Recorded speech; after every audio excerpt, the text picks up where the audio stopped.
یہاں وہ نہ صرف دعا کرنے کو کہتا ہے بلکہ وہ کہتا ہے دعا کرنے میں مشغول اور شکر گزاری کے ساتھ اس میں بیدار رہو۔ وہ اس بات کا اختتام اس طرح کیوں کرتا ہے؟ ہمیں اس قسم کی نصیحت کی ضرورت ہے کیونکہ ہم ایک الیکٹرانک دور میں رہتے ہیں جہاں بٹن کا راج ہے۔ جب آپ بٹن دباتے ہیں تو کچھ ہی سیکنڈز میں آپ کی مطلوبہ چیز آپ کے سامنے پیش کر دی جاتی ہے۔ ہماری دعا کی اہمیت کو فراموش کر دینے کا امکان بڑا ہے۔ دراصل ہماری نسل میں دعا کرنے والے مرد و خواتین نہیں جیسے کہ ماضی میں ہوا کرتے تھے اور جیسا کہ ہم بائبل میں پڑھتے ہیں، لیکن اچھا ہے کہ وہ ہمیں یاد دلاتا ہے کہ دعا کرنے میں مشغول رہو، اور ساتھ ہی وہ کہتا ہے کہ شکر گزاری کے ساتھ اس میں بیدار رہو، یعنی دعا کرتے ہوئے شکر گزاری کرنا مت بھولو۔ صحیح۔ ایک کسان کی زندگی میں جب وہ کٹائی کے لیے اپنے کھیت میں جاتا ہے، جب وہ بوتا ہے تو اس کے بعد فصل کی کٹائی بھی کرتا ہے جنہیں بوروں میں بھرا جاتا ہے۔ اسے بڑی احتیاط کے ساتھ ان بوریوں کو بند کرنا ہوتا ہے کیونکہ ممکن ہے جو کچھ آپ نے جمع کیا گر جائے اور جو آپ نے کاٹا وہ کھو جائے۔ میں کہوں گا کہ پولوس افسیوں کے خط میں بھی انہیں وہ گہری تعلیم دینے کے بعد حتمی باتیں کہتا ہے۔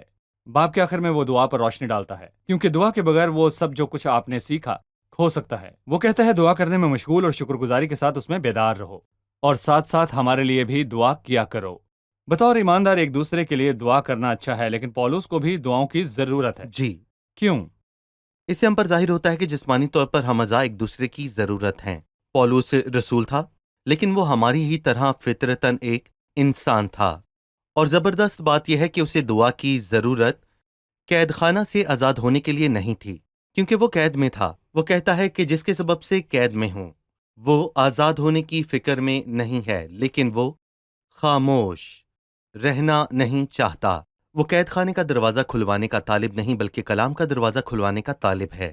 وہ خدا کی باتوں کی فکر میں ہے، نہ کہ اپنی ذاتی زندگی کی، اور اس نے اپنی ساری فکریں خدا پر ڈال رکھی ہیں کیونکہ وہ یہ جانتا ہے کہ خدا اس کا خیال رکھ سکتا ہے، اور کہتا ہے میں آخری لمحے تک خدا کا سچا گواہ بن کر رہنا چاہتا ہوں تاکہ میں خدا کے اس بھید کو بیان کر سکوں جس کے سبب سے قید میں ہوں۔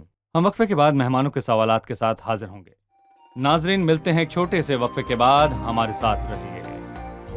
پولوس رسول خدا کے لوگوں کی حوصلہ افزائی کرتے نہیں تھکا کہ وہ دعا میں ثابت قدم رہیں۔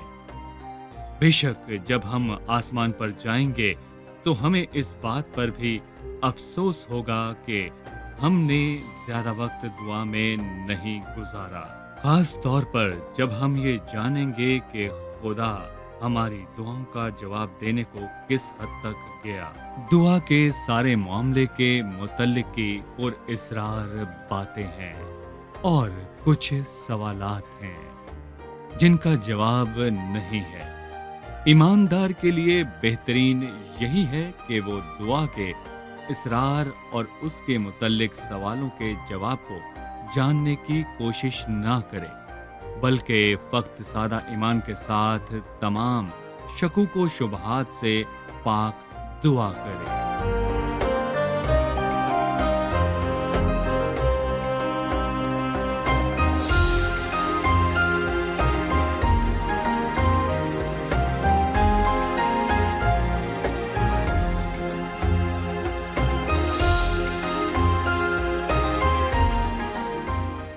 خوش آمدید۔ آئیے چلتے ہیں مہمانوں کی جانب اور جانتے ہیں ان کا سوال۔ مسیح کا بھید کیا ہے جس کا ذکر تیسری آیت میں ہوا؟ کیا مسیحیت میں بھید ہیں؟ جی، مسیح کا بھید کیا ہے؟ کیا مسیحیت میں بھید ہیں؟ بائبل مقدس میں بھید موجود ہیں۔ بائبل مقدس میں 7 بھید ہیں، اور میں انسان کے بنائے ہوئے بھیدوں کی بات نہیں کر رہا۔ پولوس یہاں ان کی بات نہیں کر رہا۔ لیکن کیا بائبل میں بھید موجود ہیں؟ جی ہاں، کم سے کم 7 بھید ہیں۔ میں کم سے کم 2 بھیدوں کی بات کرنا چاہوں گا جو عظیم ہیں۔ پہلا بڑا بھید اس میں کلام نہیں کہ دینداری کا بھید بڑا ہے، یعنی دینداری کا خدا بھید۔ جو جسم میں ظاہر ہوا۔ یہ بھید تو بڑا ہے، لیکن میں مسیح اور کلیسیا کی بابت کہتا ہوں۔ مسیح بطور سر کلیسیا سے جڑا ہے جو کہ اس کا بدن ہے، اور یہ ایک بھید ہے۔ اور میں کہوں گا کہ مسیحت میں بہت سے بھید ہیں، لیکن یہ بھید کیا ہے؟ کچھ لوگ مانتے ہیں کہ بھید مبہم سی حیرت انگیز چیز کا نام ہے جسے سمجھا یا سمجھایا نہیں جا سکتا۔ یہ ایسا نہیں۔ مسیحت ایسے بھیدوں کے متعلق نہیں ہے، بلکہ بھید ایک ایسی بات ہے جو انسان پر ظاہر نہیں کی گئی۔ اور پرانے عہد نامے میں اس کی طرف اشارہ نہیں کیا گیا۔ لیکن جب وہ ظاہر ہوگا تب وہ بھید نہ رہا۔ بالکل، مثلاً کلیسیا کا اٹھایا جانا، دیکھو میں تم سے بھید کی کہتا بات ہوں۔ کہتا ہوں، ہم سب تو نہیں سوئیں گے لیکن سب بدل جائیں گے۔ کیا آپ کو ایسی بات پرانے عہد نامے میں مل سکتی ہے؟ نہیں، لیکن پولس رسول نے اسے واضح کیا اور ظاہر کیا، اور ظاہر ہو جانے کے بعد اب وہ بھید نہیں رہا۔ صحیح، آپ نے کلیسا کے اٹھائے جانے کے بھید کا ذکر کیا، اور اس میں کلام نہیں کہ دینداری کا بھید بڑا ہے، یعنی خدا جو جسم میں ظاہر ہوا، پر آپ نے کہا 7 بھید ہیں، ہمیں جی، باقی بھیدوں کے متعلق بتائیے۔ مثلاً رومیو 11 میں بڑا بھید ہے۔ اے بھائیو، کہیں ایسا نہ ہو کہ تم اپنے آپ کو عقل مند سمجھ لو، اسی لیے میں نہیں چاہتا کہ تم اس بھید سے ناواقف رہو کہ اسرائیل کا ایک حصہ سخت ہو گیا ہے، اور جب تک غیر قومیں پوری داخل نہ ہوں وہ ایسا ہی رہے گا۔ اور پہلے تموتیس کے 3 باب میں لکھا ہے، اور ایمان کے بھید کو پاک دل میں حفاظت سے رکھیں۔ پھر مکاشفہ 1 ان 7 ستاروں کا بھید جنہیں تو نے میرے داہنے ہاتھ میں دیکھا تھا۔ مکاشفہ 17 میں راز بڑا شہر بابل، کسبیوں اور زمین کی مکروہات کی ماں، یہ بھید ہے، اور بے دینی کا بھید۔ کیونکہ بے دینی کا بھید تو اب بھی تاثیر جی کرتا ہے۔ ٹھیک ہے، یہ بھید ہیں۔ یہاں مسیح کے بھید سے کیا مراد ہے؟ وہ کون سا بھید ہے جس کا تذکرہ اس نے پیشتر کیا؟ یہ اس خط کا موضوع ہے خط کا مضمون کہ کہ مسیح مسیح سر سر ہے ہے۔ جی ہاں، اور کلیسیا اس کا بالکل، بدن ہے۔ جی ٹھیک ہے، وہ اس بھید پر روشنی ڈالتا ہے تاکہ میں مسیح کے اس بھید کو بیان کر سکوں جس کے سبب سے قید بھی ہوں۔ لہٰذا پولس کے اس بھید کی جاں فشانی سے خدمت کے نتیجے میں اسے قید کیا گیا۔ پھر کہتا ہے اسے ایسا ظاہر کروں جیسا مجھے کرنا لازم ہے۔ اس بات کے متعلق ہمیں کچھ بتائیے۔ وہ بھید کو ہر طرح سے واضح کرنا چاہتا ہے، اور خاص طور پر وہ روح القدس کی مدد کا طالب ہے، اور اپنے بھائیوں سے التماس کرتا ہے کہ اس کے لیے دعا کریں کہ وہ اس بھید کو ظاہر کر سکے۔ اور ایسا لگتا ہے کہ پولس خوشخبری کی بات نہیں کرتا جیسا کہ ہم نے پہلے باب میں دیکھا ہے، بلکہ وہ اس بھید کی بات کرتا ہے تاکہ ہر شخص کو مسیح میں کامل کر کے پیش کر سکے۔ لہٰذا وہ کہتا ہے، میں اس بھید کا اعلان اس طور پر کرتا ہوں جس طور پر کرنا چاہیے۔ صحیح، وقت کو غنیمت جان کر باہر والوں کے ساتھ ہوشیاری سے برتاؤ کرو۔ باہر والے کون ہیں اور وقت کو غنیمت جان کر ہوشیاری برتنا کیا ہے؟ یہ واضح ہے کہ باہر والے ہیں اور اندر والے ہیں۔ پہلے کرنتھیوں کے 5ویں باب میں لکھا ہے، کیا ایسا نہیں ہے کہ تم اندر والوں پر حکم کرتے ہو لیکن باہر والوں پر خدا حکم کرتا ہے؟ لہٰذا یہاں 2 دائرے ہیں، اندر کا دائرہ رفاقت کا دائرہ ہے اور باہر کا گواہی کا دائرہ ہے۔ میرا دائرہ مختلف ہے، مجھے ان کے آگے گواہی دینی ہے جو باہر والے ہیں، اور جو اندر والے ہیں ان کے ساتھ رفاقت میں چلنا ہے، اور باہر والوں کے ساتھ ہوشیاری سے برتاؤ کرو۔ اس کے کہنے کا مطلب ہے کہ ہمیں شریروں کے آگے گواہی دینی ہے، سو وقت ضائع نہ کریں اور اسے غنیمت جان کر ہوشیاری سے برتاؤ کریں، کیونکہ دن برے ہیں۔ شاید میں ایک شخص کو دوبارہ نہ مل سکوں جو آج ملا ہے، اور اگر میں وقت کو غنیمت جان کر گواہی دوں تو میں ہوشیاری سے برتاؤ کرتا ہوں۔ وقت کو غنیمت جاننا کیا ہے؟ اس کے متعلق ہمیں موقع نہ بتائیے۔ گوائیں۔ کہتے ہیں موقع کسی پھسلتی ہوئی چیز کی مانند ہے، جس کے سر پر ایک کنڈی ہو اور باقی ساری چیزیں پھسلتی ہوں۔ اگر وہ آپ کے پاس سے گزرے تو ایک بار گزرے گی، تو ایک ہی بار گزرے گی۔ اگر آپ نے اسے نہ پکڑا تو وہ ہاتھ سے نکل گئی، کیونکہ اس کے سامنے کنڈی ہے، اور جیسے ہی آپ اسے آتا ہوا دیکھتے ہیں تو آپ اسے پکڑ لیں۔ اگر آپ نے اس موقع کو گوا دیا تو اس کے دوبارہ ملنے کو بھول جائیں۔ صحیح، باہر والوں کے آگے گواہی دینے کا موقع، خدا ان کے بارے میں بولنے کا موقع، محترم مسیحی زندگی کو ظاہر کرنے کا موقع۔ اگر کوئی رکشے والا مجھ سے ملتا ہے تو میں اسے خدا ان کے متعلق بتاؤں، پتہ نہیں پھر میں ملے گا کسی یا نہیں۔ ایسے شخص سے میں اسے ہمدردی کر سکتا ہوں اور شفقت سے پیش آ سکتا ہوں، اور اگر کسی سے ملوں تو اسے مسیح سے ملوا سکتا ہوں۔ اگر مسیح اس شخص کو دیکھتا تو کیا مسیح پاس سے گزر جاتا؟ دیکھیں، نیک سامری نے اس کی مدد کی، اور اگر میں مسیح کے جذبات کا اظہار کرتا ہوں تو میں کہوں گا کہ تبھی میں وقت کو غنیمت جانتا ہوں۔ صحیح۔ 6 آیت، تمہارا کلام ہمیشہ ایسا پرفضل اور نمکین ہو کہ تمہیں ہر شخص کو مناسب جواب دینا آ جائے۔ یہاں وہ کلام کے حوالے سے بولتا ہے، وہ کلام کے حوالے سے نمک کا ذکر بھی کرتا ہے، ایسا کیوں؟ اچھا کہ اس نے یہ نہیں کہا کہ تمہارا کلام ایسا نمکین اور پرفضل ہو، کیونکہ اگر کھانے کی بنیاد جزوی نمک ہو تو وہ بہت بد ذائقہ ہوگا، اور اگر کوئی مجھے کھانے پر بلائے اور کھانے کو نمک سے نمکین بھی کیا جائے، بہت سے لوگ ایسا آپ کا کرتے ہیں، مطلب نمک بہت کھانوں میں ڈالا سب جاتا نمکین ہے، ہوتا اور ہے بہت سے لوگ ایسے ہیں جن کا اور کلام بہت اسے نمکین ہے۔ کھایا نہیں جا سکتا۔ اور پتہ نہیں اسے کھانے سے کیا ہوتا ہے، سیدھی شاید موت واقع نقصان ہو ہوتا جاتی ہے ہے۔ لیکن ہمیں ایک لذیذ کھانا تیار کرنا ہے اور اسے نمک سے نمکین بھی بنانا ہے، اس نمک سے جو پاکیزگی اور فضل کا ہے۔ لہٰذا تمہارا کلام، تمہارا با اختیار کلام پر فضل ہو اور وہ کبھی بھی پاکیزگی سے خالی نہ ہو۔ لہٰذا جب ہم فضل سے کلام کرتے ہیں تو ہمیں یقینی بنانا ہے کہ وہ فضل سے خالی نہ ہو۔ صحیح کہ تمہیں ہر شخص کو مناسب جواب دینا آ جائے۔ ہر شخص کو مناسب جواب دینے کا کیا مطلب ہے؟ کیا کوئی مجھ سے پوچھے اور میں جواب دوں، یا مجھے خود بات چیت کا آغاز کرنا ہے اور انہیں اس فضل اور نمک سے متعلق کروانا ہے؟ جیسا کہ پولس رسول نے کہا کہ جو تم سے دریافت کرے اسے جواب دینے کے لیے مستعد رہو، اور میں نے کہا کہ اگر آپ کے پاس موقع ہو تو اسے استعمال کریں، دوبارہ وہ موقع نہیں ملے گا۔ اور اگر کوئی سوال کرے تو ہم جواب کیسے دیں؟ ہم ایسا جواب دیں جس سے اس کی ترقی ہو، نہ کہ اس کی بربادی ہو، صحیح اور ہم سب کو یہ سیکھنا ہے۔ صحیح۔ ہم وقفے کے بعد مہمانوں کے سوالات کے ساتھ حاضر ہوں گے۔ ناظرین، ملتے ہیں ایک چھوٹے سے وقفے کے بعد، ہمارے ساتھ رہیے۔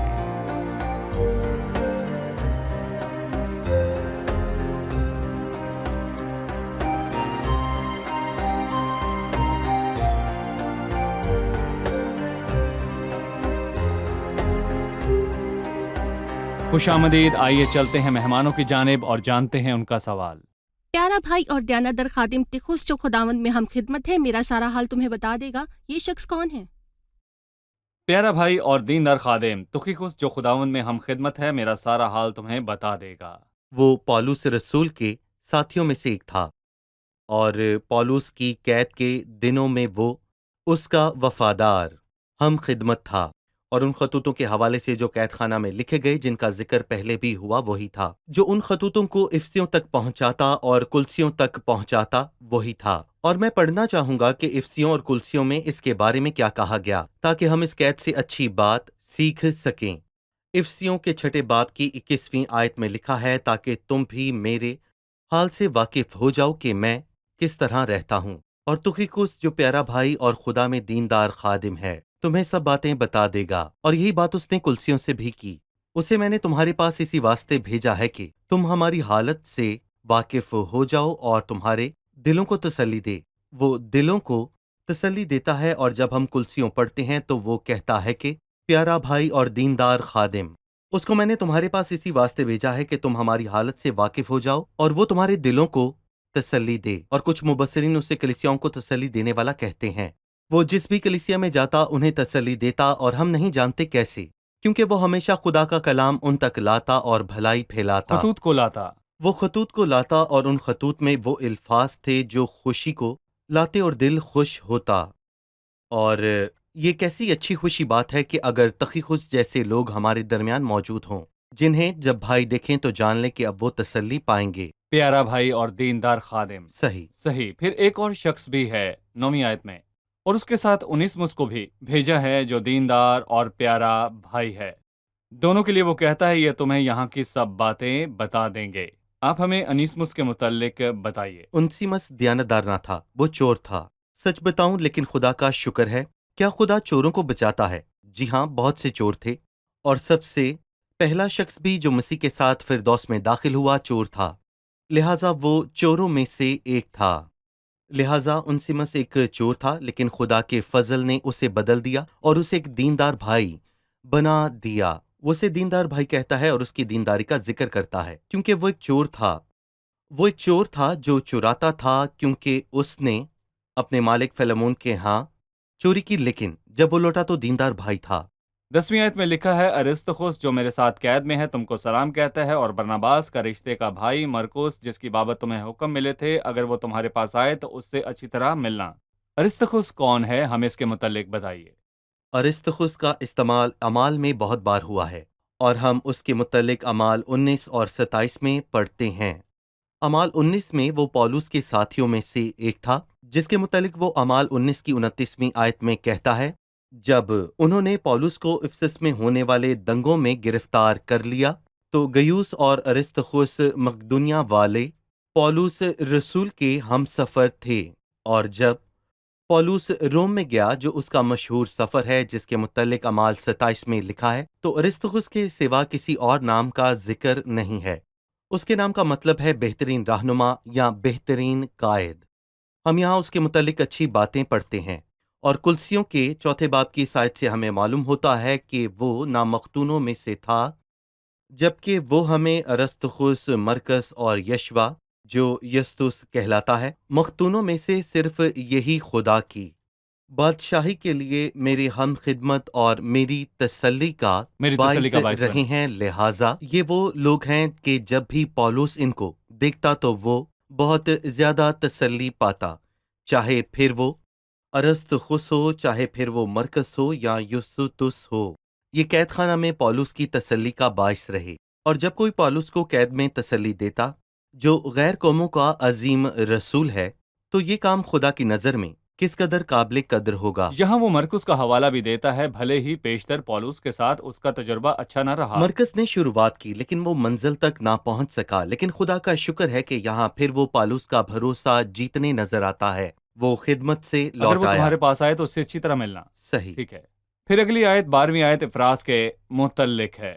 جو تم میں سے ہے اور مسیح یسوع کا بندہ ہے تمہیں سلام کہتا ہے، وہ تمہارے لیے دعا کرنے میں ہمیشہ جانفشانی کرتا ہے تاکہ تم کامل ہو کر پورے اعتقاد کے ساتھ خدا کی پوری مرضی پر قائم رہو۔ جی، افراز کے متعلق بتائیں جو دعا کرنے میں ہمیشہ جانفشانی کرتا ہے۔ ہم نے اپی فراز کو پیشتر پہلے باب میں دیکھا، اور وہ کہتا ہے کہ تمہیں اپی فراز کے وسیلے خوشخبری کو سنا اور اس نے تمہیں انجیل سنائی، لیکن آج اپی فراز ان میں منادی کرنے کے لیے موجود نہیں، لیکن دعا میں ان کی جانفشانی کرتا ہے۔ یہ اعلیٰ بات ہے کہ وہ لوگوں سے مسیح کی بات کرتا ہے اور مسیح سے لوگوں کی بات کرتا ہے۔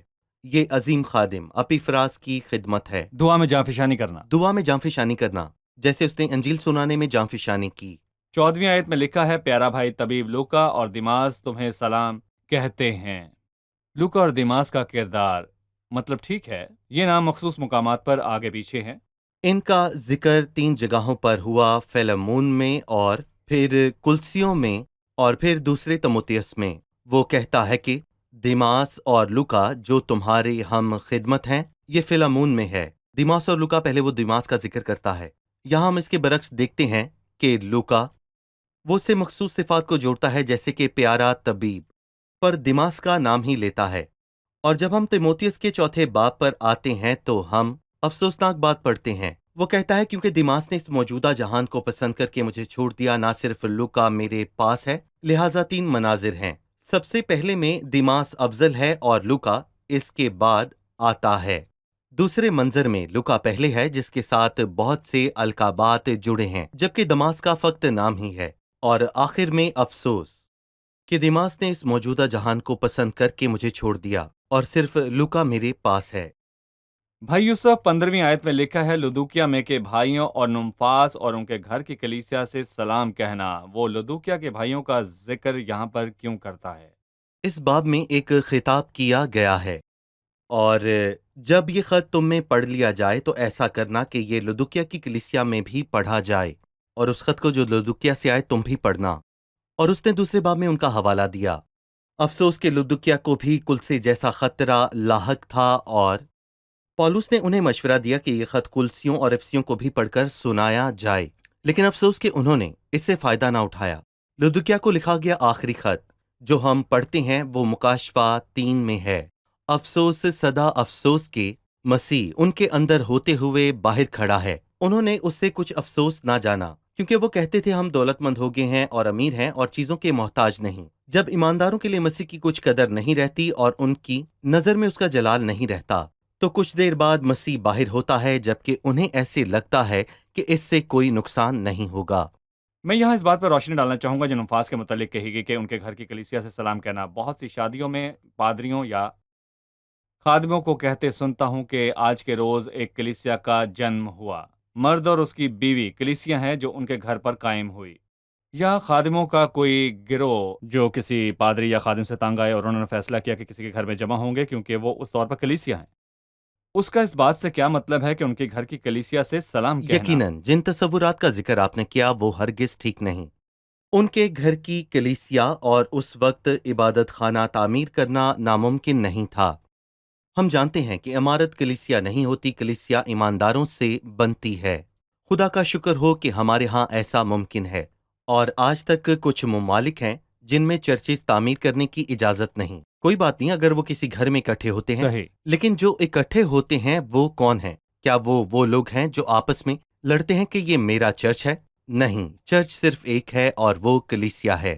اور ہم خدا کا شکر کرتے ہیں کہ ہمارے پاس آج کے دور میں دعا اور عبادت کے لیے ایک جگہ ہے، اور اگر اس کی اجازت نہ ہوتی تو کیا ہم گھروں میں عبادت رکھ سکتے تھے؟ جی ہاں، بالکل، کیونکہ جہاں 2 یا 3 میرے نام سے اکٹھے ہوں گے میں ان کے بیچ ہوں گا۔ لہٰذا کلیسیا ایمانداروں کا گروہ ہے جو اکٹھے ہوتے ہیں، اور اگر ہمارے پاس عبادت کے لیے ایک خاص جگہ موجود ہے تو یہ اچھا ہے۔ اگر ایسی کوئی جگہ نہیں تو کوئی بھی جگہ چلے گی، چاہے دریا کے کنارے یا پھر کسی ایماندار کے گھر۔ جی ہاں، لیکن میں یہاں پر کہنا چاہوں گا کہ کسی نئے خاندان کو کلیسیا کہنا بالکل غلط ہے۔ نہیں، یہ ایسا صحیح نہیں نہیں ہوتا۔ ہے۔ ٹھیک ہے۔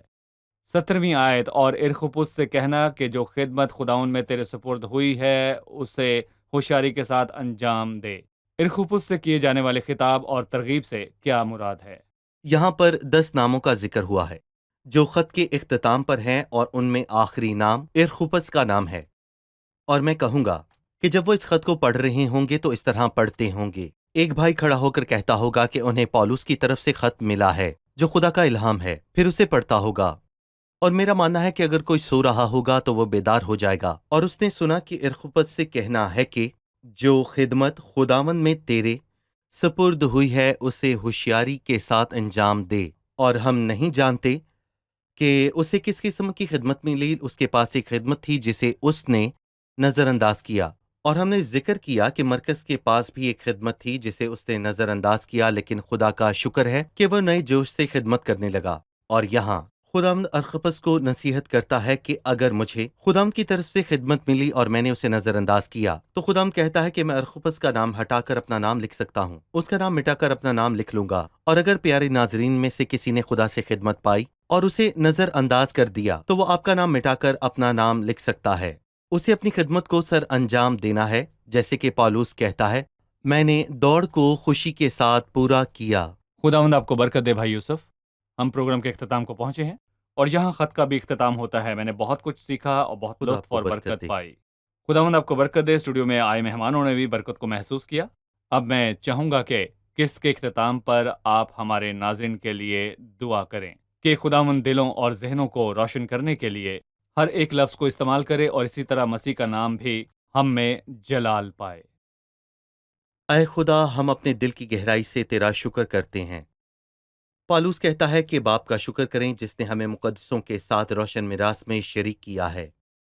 اے باپ، تیرا شکر ہو کہ تجھے پسند آیا کہ تیرا بیٹا عزت اور جلال پائے، تاکہ ہم سب لوگ بیٹے کی عزت کریں جس طرح باپ کی عزت کرتے ہیں۔ تو نے مسیح کو اس خط میں ہماری نظر میں جلال بخشا، اور تو نے ہمیں سکھایا کہ وہ ہر بات میں بزرگوں برتر ہے۔ اے خدا، ہم امید اور تجھ سے یہ دعا کرتے ہیں کہ ہماری مدد کر کہ مسیح ہمارے گھروں میں ہر ایک بات میں برتری پائے، اے خدا اور ہماری زندگی کی تمام باتوں میں برتری پائے، خداوند، اور وہ ہماری عبادات میں برتری پائے، اور ضرور ہے کہ وہ بڑھتا جائے اور ہم گھٹتے جائیں، کیونکہ مسیح سارے جلال کا مالک ہے۔ آمین۔ آمین۔ ناظرین، خدا حافظ کہنے کا بہترین طریقہ آپ کو اس دعا کے ساتھ رخصت کرنا ہے جو بھائی یوسف نے کی۔ خداوند ہر لفظ کو استعمال کرے تاکہ آپ کی نظر میں مسیح کی عظمت واضح ہو جائے۔ آنے والی قسط میں آپ سے ایک نئی کتاب کے ساتھ ملاقات ہوگی۔ خداوند آپ کو برکت دے۔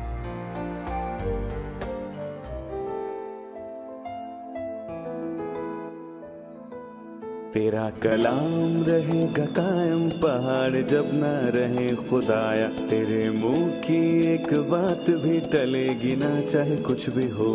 تیری مان دیے ہے زندہ، سونے سے بھی قیمتی، میرا دل یہ دے گواہی ہے، یہ کتاب عظیم نازل کرے اپنا کلام، شکستہ دلوں کو سکون ملے، تاریکی دور ہو میری راہیں روشن کر، دل اپنا کلام کثرت سے اے خدا بدل دے، رہائی دے کثرت سے پھل ملاؤ۔ کلام رہے گا قائم، پہاڑ جب نہ رہے خدایا، تیرے منہ کی ایک بات بھی ٹلے گی نہ، چاہے کچھ بھی ہو۔